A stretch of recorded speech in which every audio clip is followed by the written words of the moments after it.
There is a great tradition of warnings in presidential farewells, and I've got one that's been on my mind for some time.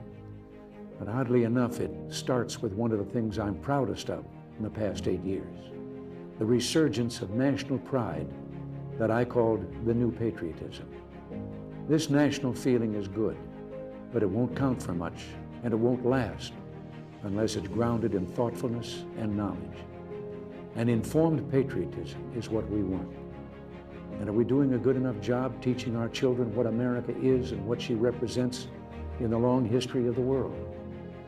Those of us who are over 35 or so years of age grew up in a different America. We were taught very directly what it means to be an American. And we absorbed almost in the air a love of country and an appreciation of its institutions. If you didn't get these things from your family, you got them from the neighborhood, from the father down the street who fought in Korea, or the family who lost someone at Anzio. Or you could get a sense of patriotism from school. And if all else failed, you could get a sense of patriotism from the popular culture. The movies celebrated democratic values and implicitly reinforced the idea that America was special. TV was like that too, through the mid-60s. But now we're about to enter the 90s, and some things have changed. Younger parents aren't sure that an unambivalent appreciation of America is the right thing to teach modern children. And as for those who create the popular culture, well-grounded patriotism is no longer the style. Our spirit is back, but we haven't re-institutionalized it. We've got to do a better job of getting across that America is free. Freedom of speech, freedom of religion, freedom of enterprise, and freedom is special and rare. It's fragile. It needs production. So we've got to teach history based not on what's in fashion, but what's important. Why the Pilgrims came, who Jimmy Doolittle was, and what those 30 seconds over Tokyo meant. You know, 4 years ago, on the 40th anniversary of D-Day, I read a letter from a young woman writing to her late father, who had fought on Omaha Beach. Her name was Lisa Zanata Head, and she said, "We will always remember.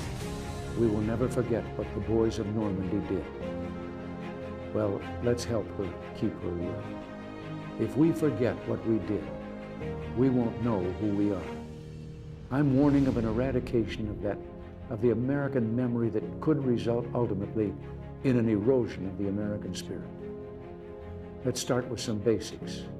More attention to American history and a greater emphasis on civic ritual. And let me offer lesson number 1 about America. All great change in America begins at the dinner table. So tomorrow night in the kitchen, I hope the talking begins. And children, if your parents haven't been teaching you what it means to be an American, let them know and nail them on it. That would be a very American thing to do. And that's about all I have to say tonight, except for one thing.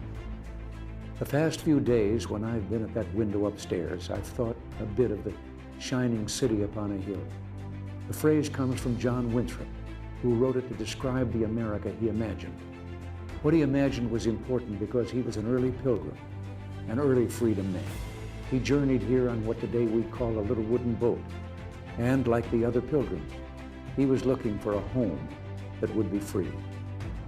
I've spoken of the shining city all my political life, but I don't know if I ever quite communicated what I saw when I said it. But in my mind, it was a tall, proud city built on rocks stronger than oceans, windswept, God-blessed, and teeming with people of all kinds living in harmony and peace. A city with free ports that hummed with commerce and creativity. And if there had to be city walls, the walls had doors, and the doors were open to anyone with the will and the heart to get there. That's how I saw it and see it still. And how stands the city on this winter night? More prosperous, more secure, and happier than it was 8 years ago. But more than that, after 200 years, 2 centuries, she still stands strong and true on the granite ridge, and her glow is held steady, no matter what storm. And she's still a beacon, still a magnet for all who must have freedom, for all the pilgrims from all the lost places who are hurtling through the darkness toward home. We've done our part, and as I walk off into the city streets, a final word to the men and women of the Reagan Revolution, the men and women across America who for 8 years did the work that brought America back. My friends, we did it. We weren't just marking time. We made a difference. We made the city stronger. We made the city freer. And we left it in good hands. All in all, not bad. Not bad at all. And so, goodbye. God bless you. And God bless the United States of America.